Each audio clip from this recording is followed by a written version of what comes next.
صوت مطرقة جوا بتساوي القطع أصلا.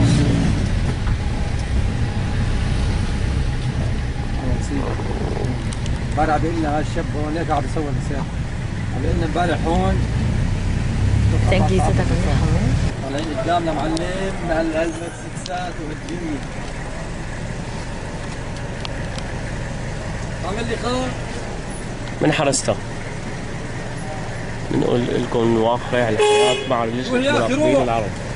شو عم تسوي؟ زملنا روح لكن نلاقي الضارب مش شو. الله يحميكم. بلا الخطيب لكن بلا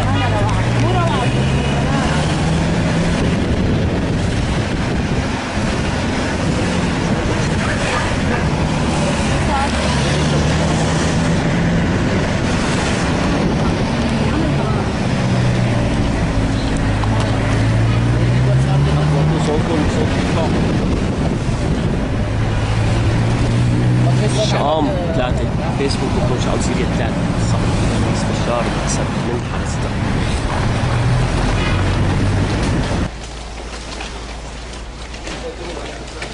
لجنة المراقبين العرب في حرستها تعاين وكل اسلحه. خلي يفوت لون شباب خلي يفوت لون. شو هون؟ وين الدنيا؟ يلا وين الماي؟ مايك ضبيناه بالسيارة. هات يا زلمه. ممكن بس تيجوا هون. عفوا لو سمحت. ساعة السفير. صرت ساعة السفير. ساعة السفير. دخلوا جوا. ابراهيم موجود. يلا معي. شباب لاحظوا قدام الكاميرا. ملاحظة يعني حتى الجعل تبعيكم اخذينها للجعل تبعيكم وعم يصوروا فيها على اساس انه اللجنة موجودة معنا وعم يطلعوا. لابسين مثل تماما نفس الجعل تبعيكم. لطفي ما تسجوها يا لطفي. دير بالكم حتى تمويل هذه صدرناها كانت موجوده مع الطلقات ومع الذخيره ومع الاجهزه لحتى شوي رح اطلع الهنجر. انت رئيس معلش تفرجني اياها علي. كانوا عم ياخذوها. معلش تورجينا اياها بس.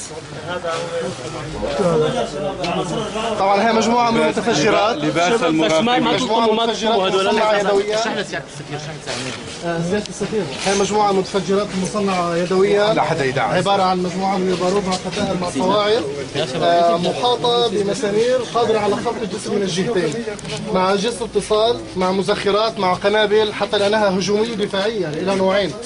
ومجموعه من البنادق المتنوعه كلاشينكوف وبنادق صيد مع عدة كبس كاملة للطلقات. هذا في معمل طلقات كامل موجود هون مع عدة الكبس الخاصة فيه كلياتها. استخدامهم المناطق السكنية المكتظة بالسكان حتى إذا صار أي شيء ممكن يسبب مشكلة بالمنطقة ككل.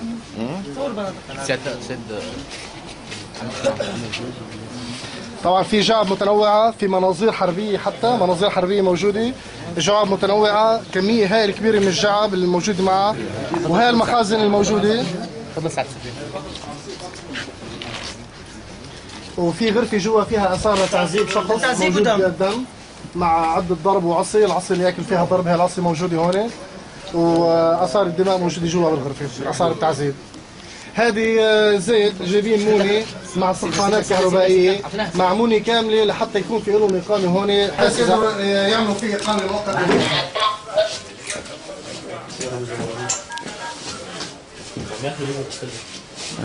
جايبين عدة موني كاملة، الآن نحن بعض المأكولات جايبينها هن والسخانة موجودة هون كمان لحتى يعني يمشي امور حياته اليوميه البسيطه. الادويه اللي كانت بالمشفى بس حطوها هون. نعم مكان ثاني. مكان ثاني. هلا صراحه من نص ساعه. عارفين تقريبا عددهم؟ كم كانوا؟ العدد لا ما عرفنا. هي الغرفة اللي كانوا عم يعذبوا فيها ما؟ هي غرفه التعذيب اللي كانوا فيها. هاي السخانه هاي غير ثاني السخانه. هويته لا ما في بس نحن هلا الامن الجنائي رح ياخذ عينه من الدم وحاول يعرف هويه المخطوف عن طريقها. في شيء حابب تقوله؟ نحن بنتمنى تنال الحقيقه مثل ما هي لتتفرج على العالم كلياتها لحتى يبين فعلا وضع البلد على حقيقته. اللي هو الارهاب الموجود والتعب اللي عم نتعذبه. هناك شايفينه حتى عم نمشي احيانا بدون سلاح فقط لحتى نحمي هالبلد ونصون كرامتنا قدام البلدان العربيه. للاسف هي كلياتها صارت هلا ضدنا، بالاضافه للمجتمع العالمي اللي صار ضدنا كلياتهم مع بعض الاصدقاء اللي ساعدوا معنا. نتمنى توصل الصوره بحقيقه وبدقه لكل جهات العالم العالميه. طيب هلا السؤال، الوضع بحرستا كيف؟ طمأنة للناس اللي عم تسأل. والله الوضع بحرستا في نوع من القلق، في جهات مسلحه عم تنتشر ليلا بتخفي مغطاة كلياتها عم تغطي وجهها، ما عم نعرف اي معالم لهم، في منهم غريب عن البلد ما حدا عم يقدر يعرفه، حتى سكان المنطقه عم يستغربوا انه اوجه غريبه، عم يستخدموا اليات احيانا مزوره النمر، عم يستخدموا قواذف RPG، عم يستخدموا بنادق آلية، المتفجرات وهذا اكبر دليل المتفجرات الموجوده والبنادق اللي مسكناها. في سيارات عم يتركب عليها، حتى نحن صورناها ليلا عن طريق بعض الادله تبعوتنا، صورناها سيارات عم يتحمل على ظهرها للشاشات.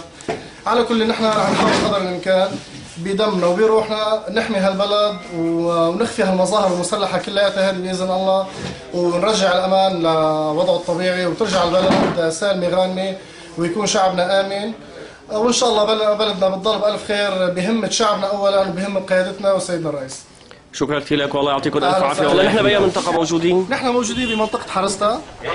والاوضاع كلها كيف هلا حاليا؟ حاليا الاوضاع في هدوء تام بسبب انتشار قوات خز النظام والقيام بواجبها ومهماتها. شكرا كثير لك. اهلا وسهلا فيك. يا اهلا فيك. يا اهلا.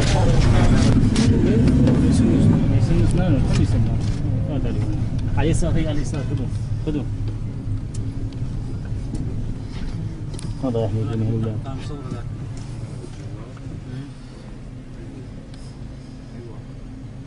كليت هالعرسه هذا زمر له لك روح يا زلمه روح.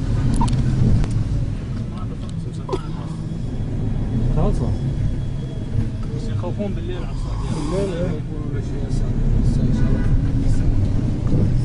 هلا بالليل بتفكر بس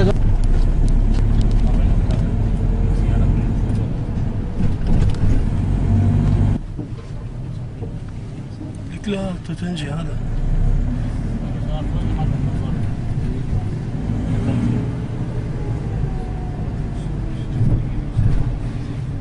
عليه ضرب رصاص ما اول واحد. العافية.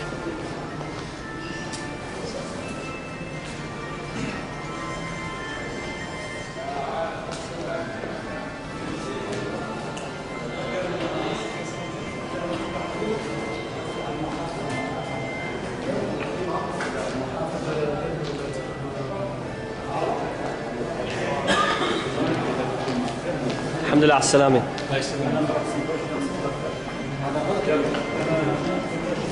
شام 3 facebook.com شام سيريا 3.